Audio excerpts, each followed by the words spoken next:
So welcome back. हमने variables क्या होता है ये हम ऑलरेडी पढ़ चुके हैं, ठीक है। फिर हमने क्या पढ़ा था, हमने डेटा टाइप को पढ़ा था। अब ये सब पढ़ने के बाद अब हम लोग रेडी हैं अपना फर्स्ट जावा प्रोग्राम लिखने के लिए। Okay, so in this lecture we will deal with how the skeleton of a Java program. तो हम आज सीखेंगे कि एक जावा प्रोग्राम कैसे लिखते हैं, और इस जावा प्रोग्राम में हम लोग क्या क्या करने वाले हैं कि अपने कंप्यूटर स्क्रीन पे हेलो वर्ल्ड प्रिंट करवाने वाले हैं। ओके, तो ये एक हेलो वर्ल्ड प्रोग्राम होने वाला है। तो hello world is a simple program that outputs the hello world on the screen. Okay, तो हम लोग स्टार्ट कैसे करेंगे कि हम लोग को पहले तो एक एप्लीकेशन डाउनलोड करना पड़ेगा जिसमें हम लोग जावा प्रोग्राम लिखने वाले हैं। यहाँ पे मैं इंटेलिजे आइडिया का यूज़ कर रहा हूँ, ठीक है। उसमें मैंने एक फाइल बनाया हेलो वर्ल्ड डॉट जावा। अब इसके अंदर मैं लिखूंगा। तो सबसे पहले मैं क्या करता हूँ कि मैं क्लास बनाता हूँ, क्लास हेलो वर्ल्ड। अब मैंने जो यहाँ पे ये मेरा फाइल का नाम है हेलो वर्ल्ड डॉट जावा, जो मेरा फाइल का नाम होता है ना वही यहाँ पे क्लास का भी नाम होता है। क्लास के बाद हमें क्या लिखना है, क्लास का नाम लिखना है। तो बेसिकली ये लाइन का मतलब क्या होता है, तो ये लाइन जो होता है क्लास हेलो वर्ल्ड, ये क्या रिप्रेजेंट करता है, यहाँ पे ये जो क्लास है ये एक कीवर्ड को रिप्रेजेंट करता है। ओके, और यहाँ पे जो हेलो वर्ल्ड मैंने लिखा है ये यहाँ पे क्लास का नाम है। So just remember that every Java application has a class definition and the name of the class should match with the file name in Java. तो किसी भी जावा प्रोग्राम को स्टार्ट करने से पहले हमको उसके अंदर क्या लिखना पड़ता है, एक क्लास को डिफाइन करना पड़ता है। और क्लास को डिफाइन कैसे करते हैं, क्लास को डिफाइन करने के लिए पहले तुम्हें क्या करना पड़ेगा कि पहले तुम्हें यहाँ पे क्लास लिखना पड़ेगा, ठीक है। और फिर उसके बाद जो भी तुम्हारा क्लास का नाम है वो तुम यहाँ पे लिख दोगे। अब ये जो क्लास का नाम है ये जो तुम्हारे फाइल का नेम है ना उसी से मैच करना चाहिए। ओके, तो दोनों सेम होना चाहिए। Now, every Java program begins with a class definition, and in this program, hello world is the name of the class. तो यहाँ पे हमारा hello world क्लास का नाम है, और जावा प्रोग्राम क्या होना चाहिए, एक क्लास डेफिनेशन से स्टार्ट होना चाहिए।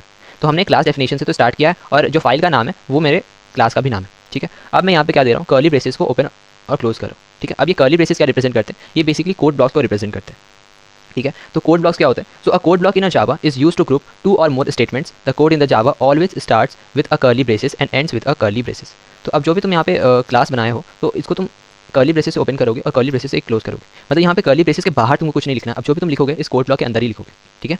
ओके, अब इसके अंदर हम लोग फिर नेक्स्ट स्टेटमेंट क्या लिखते हैं, public static void main string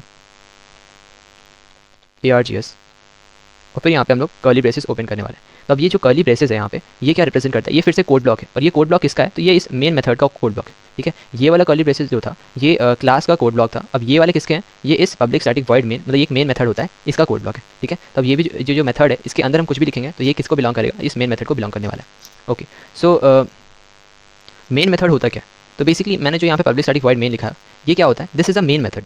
So in every application in Java must contain the main method. The compiler starts executing the code from the main method. तो तुम कोई भी जावा प्रोग्राम लिखते हो उसमें एक मेन मेथड तो होना ही चाहिए, मतलब ये वाला लाइन के ये लाइन होना ही चाहिए। ओके, इसके अंदर ही तुम अपने जावा प्रोग्राम को लिखने वाले हो। जब भी जो जावा कंपाइलर है वो तुम्हारे जावा प्रोग्राम को अगर एग्जीक्यूट करेगा तो वो सबसे पहले इस स्टेटमेंट के पास जाएगा, that is the main method, और फिर इसके अंदर तुमने जो भी लिखा है उसको वो एग्जीक्यूट करना स्टार्ट करने वाला है, ठीक है। अब यहाँ पे ये पब्लिक वर्ड जो है ये एक एक्सेस स्पेसिफायर होता है, ठीक है। स्टैटिक क्या होता है, ये एक्सेस मॉडिफायर होता है। वॉइड यहाँ पे एक रिटर्न टाइप है। मेन क्या है, मेन मेथड का नाम है। और string args, this is an array of string objects. तो बेसिकली अब ये access modifier, access specifier, return type, ये सब क्या होता है ये हम लोग फ्यूचर वीडियोस में पढ़ने वाले हैं। For now just remember that the main function is the entry point of your Java application and it is mandatory in a Java program. तो जो तुम्हारा जावा प्रोग्राम है उसमें एक मेन मेथड तो तुमको डिफाइन करना ही पड़ेगा, जैसे हम लोग क्लास डिफाइन करते हैं ना, वैसे एक मेन मेथड अभी के लिए तुमको डिफाइन करना है, ये मैंडेटरी है। और जो भी तुम्हारा मेन मेथड होता है यही तुम्हारा एंट्री पॉइंट होता है जहाँ से तुम्हारा प्रोग्राम एग्जीक्यूट होना स्टार्ट होगा, ठीक है। जो कंपाइलर है तुम्हारा वो एग्जीक्यूट करना यहाँ से स्टार्ट करेगा, ठीक है। Okay, so now we know कि हम लोग को इसके अंदर अपना जावा प्रोग्राम को लिखना है क्योंकि यहाँ से प्रोग्राम अब एग्जीक्यूट करने वाला है जावा कंपाइलर। सो इसके अंदर मैं सबसे पहले क्या लिखता हूँ, system dot out dot print L N, ठीक है। और यहाँ पे मैं पैरेंथेसिस ओपन क्लोज करता हूँ और फिर सेमीकोलन।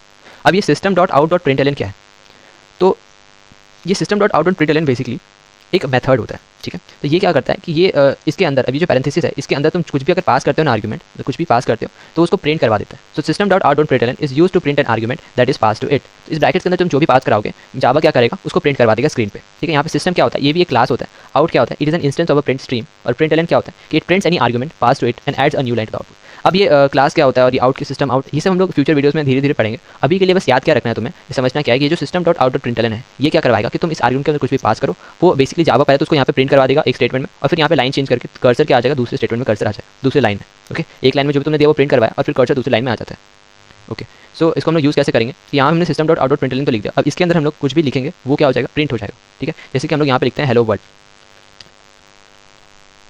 तो हमें हेलो वर्ल्ड प्रिंट करवाना था तो हमने उसको किसमें लिखा, यहाँ पे हमने इसको डबल कोट्स के अंदर लिखा। अभी जो डबल कोट्स है ये क्या रिप्रेजेंट करता है, ये एक स्ट्रिंग को रिप्रेजेंट करता है जो हम लोग पढ़ चुके हैं डेटा टाइप्स वाले वीडियो में, ठीक है। स्ट्रिंग क्या होता है, तो ये हेलो वर्ल्ड यहाँ पे हमने लिखा। अब ये हेलो वर्ल्ड क्या होगा कि अब देखो जावा क्या करेगा, सबसे पहले वो क्लास के अंदर आएगा, क्लास डेफिनेशन क्या है, हेलो वर्ल्ड फाइल के साथ मैच कर रहा है, ओके वो आगे बढ़ेगा, आगे वो इस ब्लॉक के अंदर आएगा, ठीक है। बस इस ब्लॉक को ही अब वो एग्जीक्यूट करेगा। फिर वो सबसे पहले यहाँ पे पढ़ेगा मेन मेथड।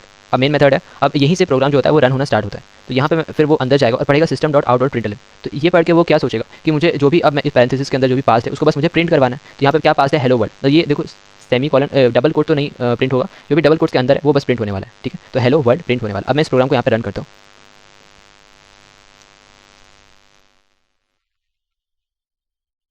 तो देखो हमारे यहाँ पे आउटपुट क्या आ रहा है, ये आउटपुट हेलो वर्ल्ड यहाँ पे प्रिंट हो रहा है। ओके, यहाँ पे अगर मैं अब हेलो वर्ल्ड की जगह अगर कुछ भी यहाँ पे डालता हूँ, let's say for an example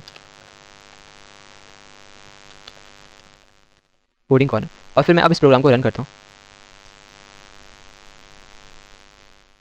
तो यहाँ पे कोडिंग कॉर्नर प्रिंट हो जाएगा, ठीक है। तो ये system dot out dot println क्या करता है कि जो भी अंदर में पैरेंथेसिस में तुम दे रहे हो वो प्रिंट हो जाएगा। अभी डबल कोट्स के अंदर तो मैंने एक स्ट्रिंग पास किया था, तो वो बेसिकली वैसे ही प्रिंट हो जाएगा। लेकिन अगर मैं यहाँ पे स्ट्रिंग पास नहीं करता, जैसे कि मैं यहाँ पे क्या पास कर रहा हूँ 1+1, तो अब ये 1+1 क्या होता है, 1+1 होता है 2। अब जावा क्या करेगा कि system dot out dot println यहाँ पे दिखेगा, मतलब जो भी इस पैरेंथेसिस के अंदर है उसको प्रिंट कराना है। तो यहाँ पे 1+1 क्या आ रहा है, 2 आ रहा है, तो ये बेसिकली 2 को ही प्रिंट करवा देगा। अगर हम इस प्रोग्राम को अब रन करते हैं तो यहाँ पे क्या आता है 2। Okay, understood. So this is the basic structure of a Java programme. अब यहाँ पे हम लोग क्या कर सकते हैं, इसके अंदर यहाँ पे system dot out dot println के जगह यहाँ पे हम लोग कुछ भी यहाँ पे अपना प्रोग्राम लिखेंगे तो वो एग्जीक्यूट होना स्टार्ट हो जाएगा। Okay, so in the upcoming videos we learn more about this.